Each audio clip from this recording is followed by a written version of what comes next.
Caslin prepared himself, but not as he would for any common final confession.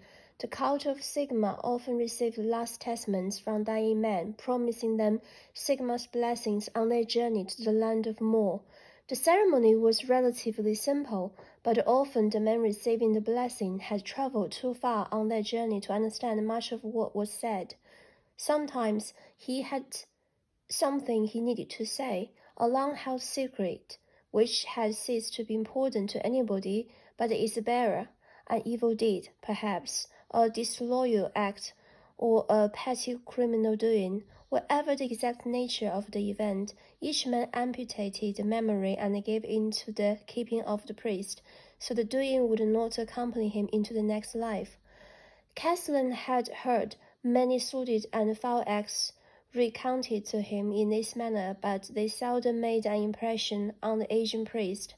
He had too many such tales of his own to be impressed by the petty wrongdoings of some mud-spattered farmer or blood-stained soldier. This man he prepared to see, however, was neither of those. What reckonings had he to make with Sigma?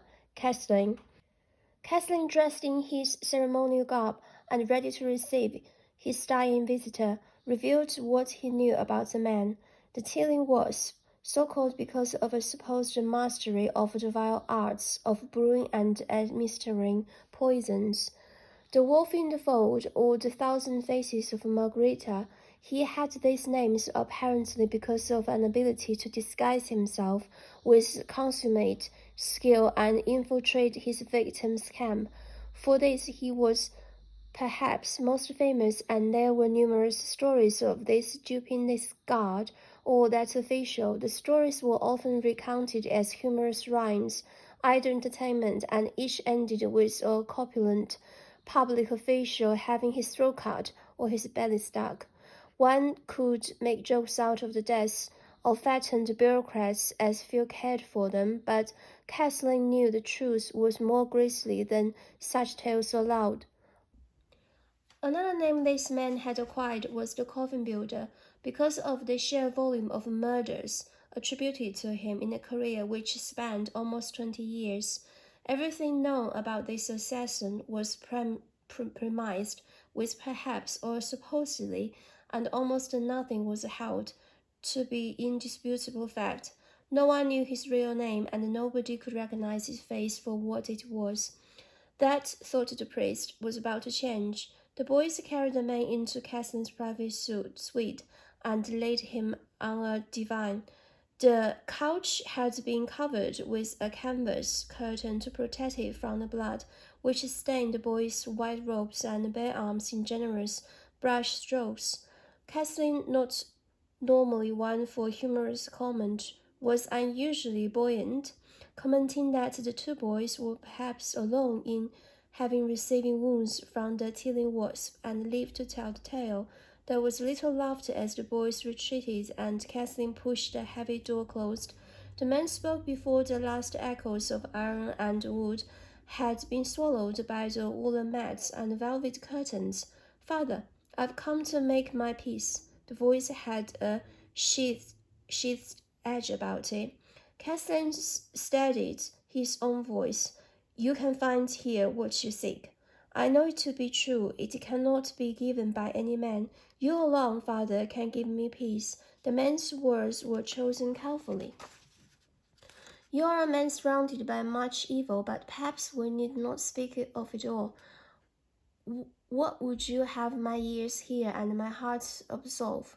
Caslin repeated the ritualized phrases with no greater conviction than was usual, but his body was taut.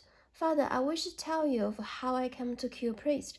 Caslin's intake of breath was audible and abrasive, the extra air stabbing at his lungs. A priest, he would have to deal very carefully with the dying legend on the divan. The legend coughed and opened his eyes. The blood staining his shaving chin underlined the eyes which stared at Caslin. So devoid were they of any feelings that Caslin thought the man was already dead. The priest froze in mid-gesture as if His slightest movement might push the assassin over the edge before the all-important absolution. The man called the Thousand Faces of Margarita struggled down to one elbow and looked straight at his audience. "My name is Hadrian Somerassi." Castleton raised an eyebrow. If the man was who he said he was, that made him the son and heir of one of the most powerful merchant noble families of northern Italia. "My name is Hadrian Somerassi, and I have been twice bereft. The first time was long ago and does not concern the matter of which I crave absolution, except in so much as it made me what I am today. The second time, however, occurred in the autumn, which is only now dying as I am. And first I thought her to be a farmer's daughter, a simple farmer's daughter covered with earth, testament to her daily exertions in the field. She had hair the color of the chaff she spread before the swine on the manor estate of the man who owned her. I saw her beside the road as I rode up to the manor for the first time, and she fixed me with a stare which I did not understand, though I understand it now, like nose like. And now she's dead. Such is the way of things, and few think much about it. Just as the hawk preys on the hare, and it is never the other way about, so the peasant works for the Lord. But I have not come here to waste my last breath on politics, and in truth, she was no hare. I have come here to use my last breath on the things that matter and least to me. I have come here to spend my last breath talking of love and death. I'm a seller of death, almost a merchant, you might say, or an artisan, or even a whore whose body is her only wear. I am all these things. My work takes me to strange places, and I often have cause to touch the lives of the noble, wealthy, and fortunate. Few men pay gold for the blood of a cobbler or silver to have a blacksmith's apprentice quietly drowned in the rig.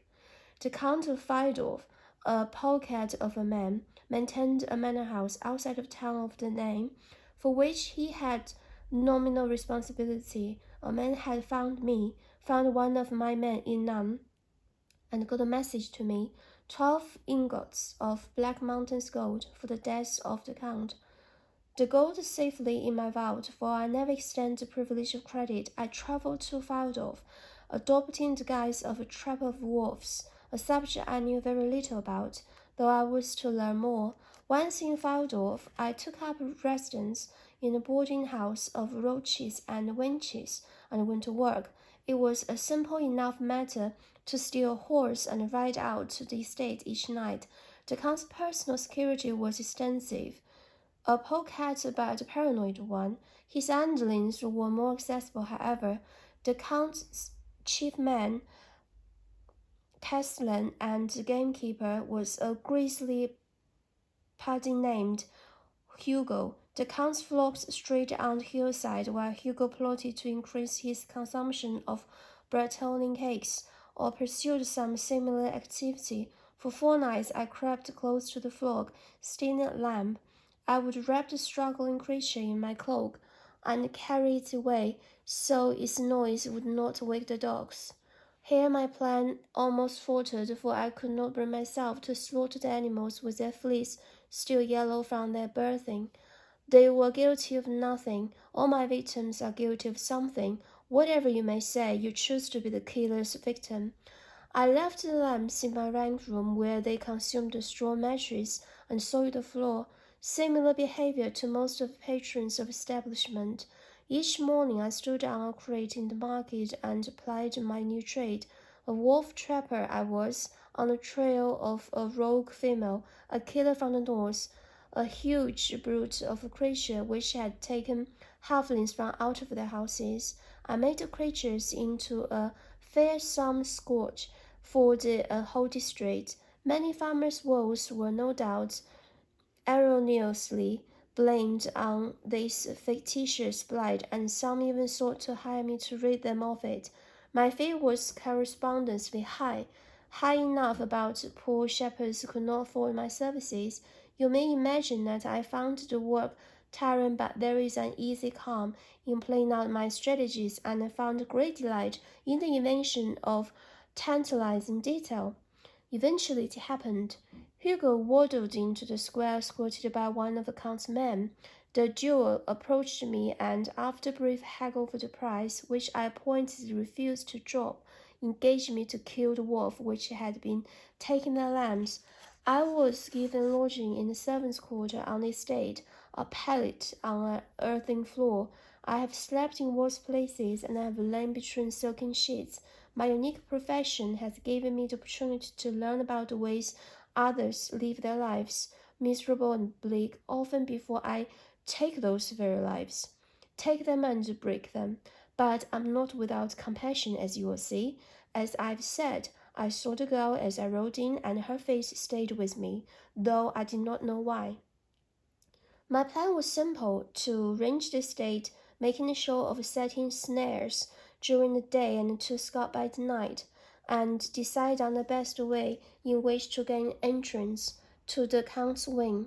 I was to be there 3 days, no more. Once I have devised a plan, I do not like to be distracted. The seed was that I was angered by Hugo's rousing me early on the second morning and demanding that I explain the 2 missing lambs taken the night before. All of my snares lay empty, and yet the animals were gone. Hurrying because I feared my mock snares would not stand close examination, I dressed and followed the track up to the flock. Just as the Count was being served fig and pheasant breakfast in his feather bed. I've some skill in reading prints in the ground, and what I saw surprised me. In the mud near the stream where the flock drank, I found signs of abduction. Here were drag marks to indicate demise of the lambs. Here a little wool caught on a thorn. Here the prints of shepherds arriving late on the scene, and everywhere were the indentations of a large wolf. The wind, already cold along the stream bed, developed a cutting chill. I followed the prints until they crossed and recrossed the stream. A small wolf, this killer I had supposedly created. A smart wolf manifested from thin air and imagination. I could do little but wait for the night, which is usually my friend. I'm not a man who frightens easily, nor one who is used to fear. As the night settled over me, as it fell gently on earth and blanketed the greens in the cobweb shroud, a bit of sweat found the scar in the base of my neck and settled there. Most foolish of all, this man, this killer, who is scared of nothing, was frightened of a beast of his own creation. After a brief discussion with the shepherds, who informed me that they had had this wolf problem for some months, and whom, gratifyingly, were more scarred than I was, I positioned myself in the low branches of a large oak, which spread itself over the flock like a priest blessing the multitudes. There was no question of my falling asleep. Such visuals are common in my profession, and besides, the perch was religiously uncomfortable. I watched as the moon traversed the sky, describing a pearly slice through the low western horizon. Morning was only a few hours hence, and I had long ceased jumping at the shadows of the dog, shaggy brown broods from canals in Abraham. It was one of those muds who saw her first, however, or more likely smelt her. Even though she came from downwind, we could all smell her stench. It was a smell I've smelled before many times. When a man is about to die, when he knows the stares death in the face, he has a certain smell. It is in his breath or comes from his skin. I don't know. I am no physician. I smelt that smell the night on the wind. When I looked down from my perch, she was there. I have seen wolves before, but only in cages, rolling barred wagons in the streets or in fairgrounds. Come bait the ferocious wolf, feed a mad killer with your own hand. She was a killer all right, but far from being mad. She moved with determination and poise. I slithered lower in the tree, silent as she, hunters both. Her approach put me downwind of her, and I was almost overpowered by the stench of death which was her mask. As in an old Kislev folk tale, I had made a lariat from heavy twine, and I balanced on the low bough. Watching her, she was fascinating. huge certainly, but agile and sure-footed. I imagined her yellow eyes as I watched the muscles shift beneath her flanks. She moved quietly towards the flock. One of the dogs found the source of the smell and loped over. The well-trained mongrel bared its teeth and crouched on its forequarters, a language that she-wolf would surely understand. As soon as she turned, I was ready to spring my trap. She did not sway from her purpose, however, ignoring the dog's treat, and I detected something strange in her gait. She was hungry like a wolf, certainly, but she did not crouch low as a hunter would, walking rather at her full height past the snarling dog. This was too much for the mongrel, which threw itself at her throat, a studded collar wrapped round about his own. She turned, acknowledging the brutal assault, with a flick of her neck, which might equally have been contemptuous or desperate. She flipped the attacking dog and snapped its spine against the hard ground. Her unfortunate assailant yelped and rolled away, trying to straighten a body which would never be right. I say contemptuous or desperate because I could not read this strange creature. I had not the language. I should have sprung them, and there but I waited, crouching in the darkness, in what could equally have been curiosity or fear. The shepherds came then, with other dogs. No doubt they wondered why I have done nothing, had not sprung my trap. 3 young, strong men of Everland, armed with stout staves, picked clean of bark during long all-night vigils. 2 more dogs, angry and frightened after the scream of their pack mate. They would drive her off, perhaps before she took alarm. Anything else was unthinkable. At the last minute I knew it would not be so. Something in the way she moved, something in the unreadable curve of her ribs. I almost shouted a warning, but then I am no stranger to death, and these men were nothing to me. Besides, they outnumbered her. I have, I must confess, a sentimental attachment to the underdog, the lone wolf.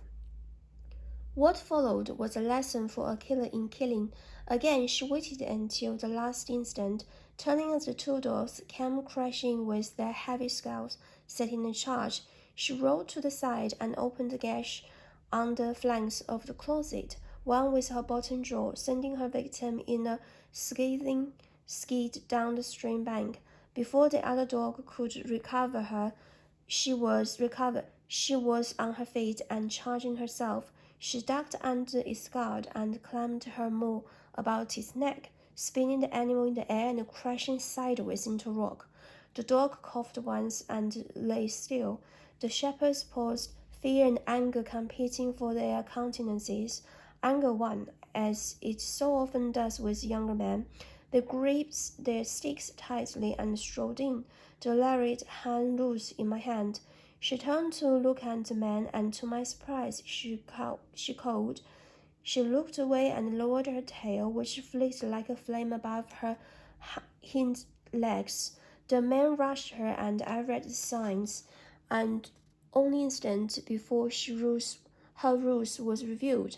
The first shepherd was on his back with her paws on his chest before the second caught his brother's hand with a wide blow of his stick. The brother screamed and dropped his weapon. He brought his hand to his mouth as if the benediction of his lips might heal the shattered bones. The second shepherd turned in time to see their companion's throat rent by the wolf. She was magnificent.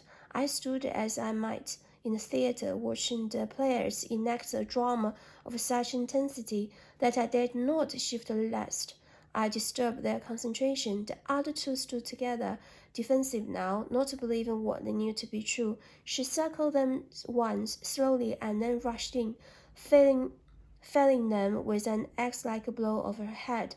The 3 rolled on the ground and wrestled, but there could be only one outcome. Eventually, she shook herself free of the corpse and spun her coat like a hound who has come in from the rain. I watched, knowing somehow that there was more to see. The wolf had hurt her hind left paw, and she limped to the base of my tree. My breath was caged in my chest, and I strained to keep it there. She sat against the roots and shook her coat again. The moon passed for a moment behind the cloud, so it seemed, and suddenly I was looking at a woman, or perhaps a girl, a naked girl at the base of the tree, her shoulders slick with blood, her left foot stretched up to her face, where she licked a cut on the soft skin beneath.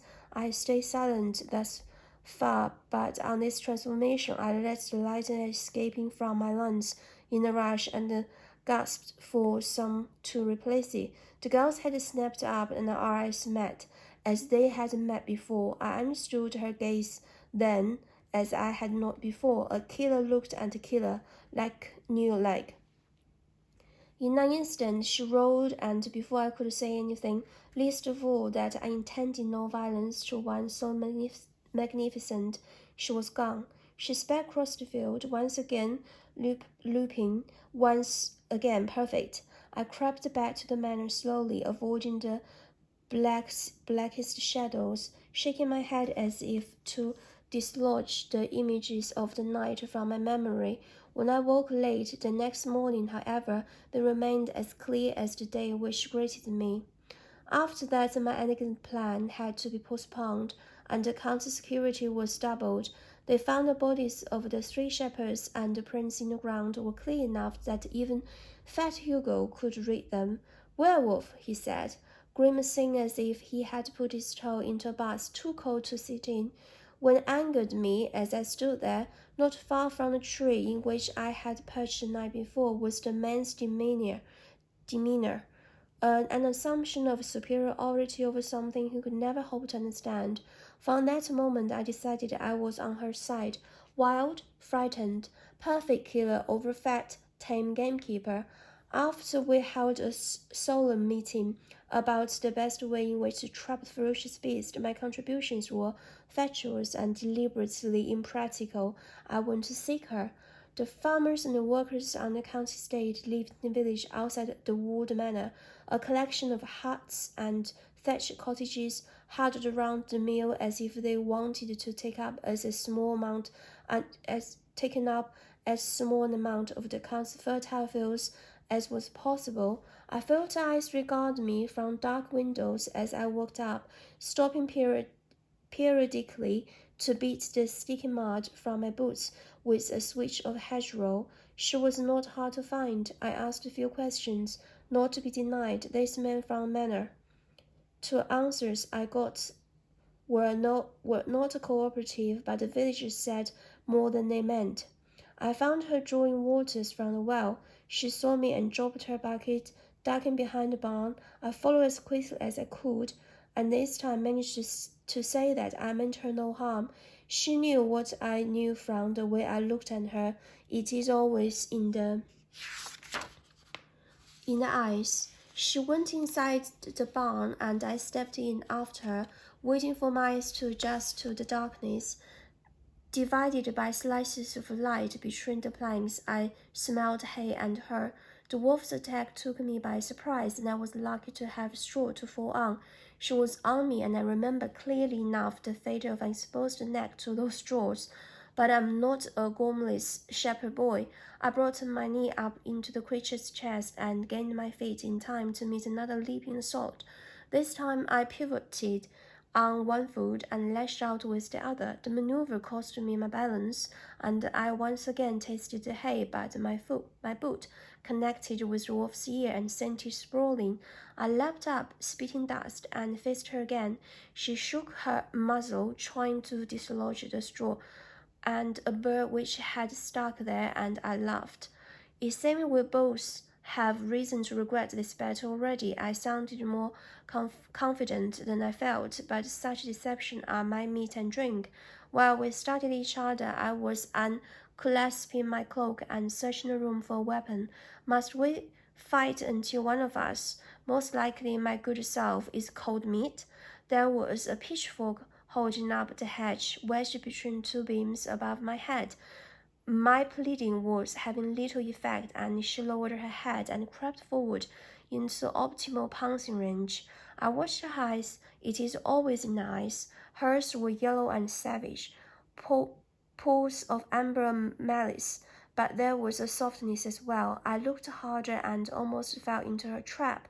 There was no softness, a sham designed to distract her sentimental opponent, accurately assessed by her predator's gaze. I recovered as she sprang. She was nearly quick enough, nearly, but I have been a killer longer than her. I leapt upward, throwing my cloak in front of me and reaching for the pitchfork above my head. She flew headfirst into the billowing wool and hit the ground awkwardly. As she skidded across the straw, I yanked down on the pitchfork and came free. I crashed on the floor in a hail of straw and roof beams. The bundle of the cloak and the wolf stretched about, and I dealt it a heavy stabbing blow with the butt of the pitchfork. I stepped to the side as a section of the roof sagged dangerously and reversed the pitchfork, pointing the 4 times accusingly at my cloak. The bundle therein was now a lot smaller, and I released a breath which I did not know I had been holding in when I saw the girl's head emerge from one of the armholes. I made sure she remained covered in the cloak. My taste is usually restricted to women of more years and greater curves, but I could not deny a certain attraction in this case. Nevertheless, I am nothing if not a gentleman killer. We crouched together in the shaft of sunlight in the corner of the barn, she rubbing the bruise on her shoulder and me working the straw from between my teeth. Our conversation was short, but enough to satisfy me that she was more afraid of her condition than any number of shepherds or farmers. I suggested she might wander farther afield on her night-inspired rampages, or perhaps wreak havoc among the deer of the forest. It seemed she had little control, and I vowed to help her. We decided to make it possible for her to leave the village behind and live somewhere a little more remote. Why, I left the village asking myself this question, suddenly unhappy, uneasy even with the glib phrases I had made to myself about a killer knowing a killer.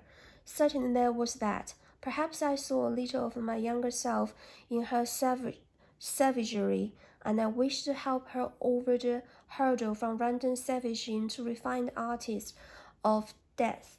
Perhaps I loved her, though I doubt that. I'm not so deeply sentimental.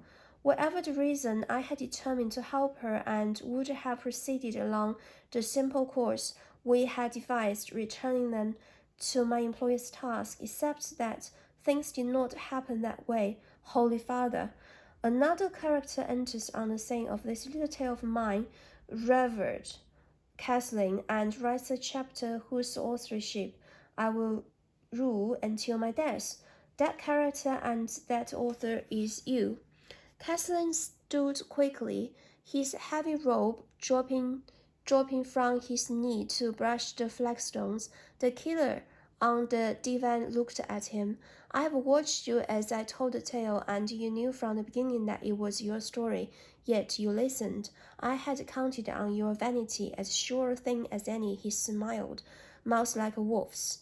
The arch-lector began a brisk walk towards the chamber door, the walk of a man who craves haste but dares not reveal his need. He stopped in response to a noise from behind him and whipped his head round. The man was no longer on the couch. In fact, the priest could not see him at all. A large stain of blood marked that he had lain there, and a soft red pillow of flesh, a kidney. Castling stared at it, trying to understand. His mind groped in unfriendly darkness. The kidney was too small to be a man's, a goat's. How many times had he sacrificed a young goat to Sigma on this holy day or that? He remembered the sequel of the squirming animal and the blood, always so much blood.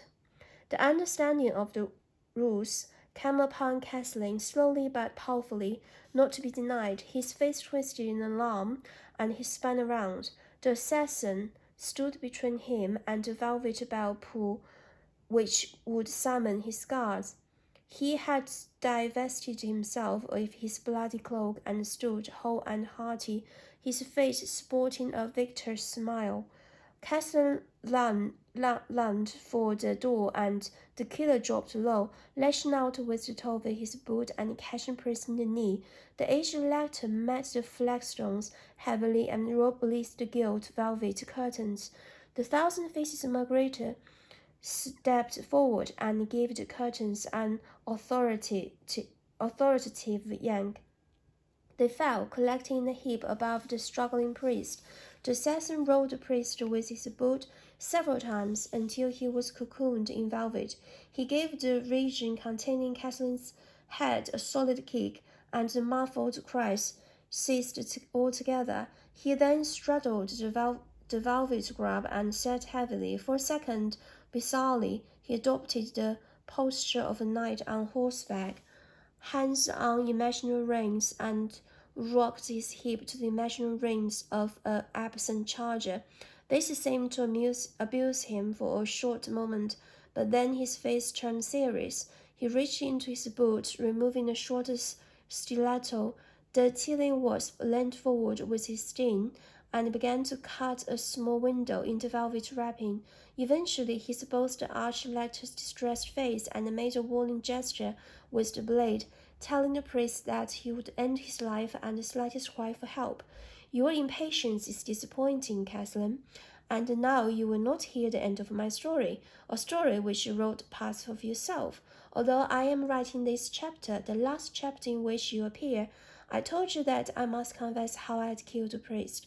You are that priest, though I no longer have time to tell you why you must die. Magnus changed eyes and the keyhole, but otherwise stayed firmly in place. His back bent, his damp palms flat against the wooden doors. He watched the man sit on the arch ladder and angle his knife. He watched as the man slid it into the priest's neck, muffling the victim's scream with a handful of curtain. He watched the man turn and stretch his neck while he looked about for his escape route. Magnus had seen and heard it all and had not been able to interfere. He hadn't been able to move until now, but when he began to move, he found himself moving the wrong way, his hands on the handle of the inner chamber rather than his feet fleeing down the marble hall. He watched as if he were still an observer, his hand as he turned the handle. He drew breath when he saw the chamber within, as if he had expected that the keyhole might have been showing a different reality to the one which now greeted him. The assassin sprang to his feet. He moved towards Magnus, measuring his steps all the time, looking at the boy as if he were judging the distance between them so he might spring. After confirming Magnus was alone, he gently closed the door and rested his back against it. Magnus stared at the double line of blood on the curtain where the killer had cleaned his blade until his concentration absorbed by need to force air in and out of his lungs. The boy with the bucket? Yes, but you are more than that? Yes, I am sure. We are each more than we seem. A pause. You are not injured. So it seems. A bridge. What will you do now? I will finish my story. Isn't that why you came in here? Events did not follow my script. The players had their own motives, and each proved to be his own author. Even my own script might have been written by another. How often had I been distracted from my work in such a way? Hugo had a cousin who was a priest of Sigma. He came, a young wisp of a man with straw for hair and a child's chain. He announced that he would watch the animals by night, and he would catch this killer. He had all the eagerness of a soldier before his first battle, but he had something else also, the bearing of an officer. Though he had no troops, we were his troops, and he strode among us, imagining that we bowed and saluted. The shepherds laughed at him, having had a little to laugh at in the past weeks. Hugo made an announcement to the effect that his own authority was extended to his young cousin for as long as the priest chose to stay with us at the estate. The priest smiled a tight smile and gave a stiff nod. He stationed himself in the field. On the third night of his stay, he had brought a tome which he consulted before he took up his vigil. Then he donned his white robe and strode into the night. During this time I had not been idle. I had held two further conversations with the girl, and each time she had agreed. she would leave that night. Each morning I had discovered her working in the field as if we had never spoken. I do not know for sure why she stayed, killing lambs all the while, but perhaps it was because she had found in me some kinship, some kindness, which she would not willingly abandon. We're complicated creatures, and although I do not like interruptions to my plans, I cannot say that I was not gratified to have her stay. I was unconcerned about the priest, and here it was that I made my mistake. Not that he was any anger to anybody, but it was his death which ultimately defeated my strategy. They brought his body back, damp with dew and bent out of shape. No one had seen the boy die. The shepherds now being far too scared to share the night with the sheep, but the jaw marks left little doubt as to his killer. After that, events moved with an undeniable momentum. The Count used his influence to counter the Arch-Elector Castellan in none, and appealed to the same sense of pomp and occasion which I was later to employ myself. Castellan came south with soldiers and witch hunters, and they found her, as I knew they would. The soldiers went among the villagers with clubs and burning irons. Castellan did not frighten me, though his performance had a desired effect on the peasants and staff and the manor. They bowed and scraped to his face and made furtive warding gestures to his back. Though their methods were rude, they were effective enough, and before Castellan had spent 2 nights in the manor, he had her. I would have killed him then, but I was more concerned in trying to save her. Helplessness is not a condition I am accustomed to, or one which I accept lightly. Our last conversation had been held in the same barn as our first. I was angry, fearful for her safety, and frustrated by her stubbornness. She reacted badly to my anger, and the meeting did not go well. I wish now it had been otherwise. I have never been skilled and recognized in action of fate, nor in accepting its whims. I tried to convince her in any way I could think of to leave, but I knew it was for me that she stayed. They came and found her and struck her with their spears. She took 3 soldiers with her as I watched from among the crowd of villagers, head bowed and hooded. Her mother was there too, a woman with thin skin, which showed the pattern of the blood it flowed about her face. I never got to know her name. They lashed her to a stake and burned her in sunset.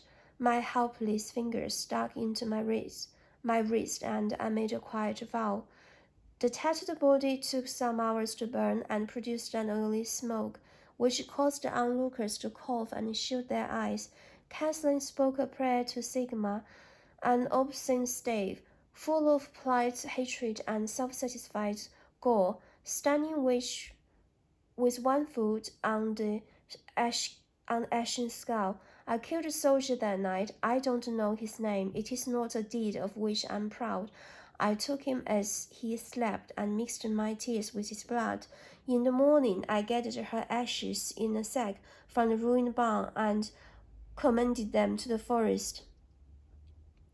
Magnus realized that the assassin had finished speaking, and he lifted his head.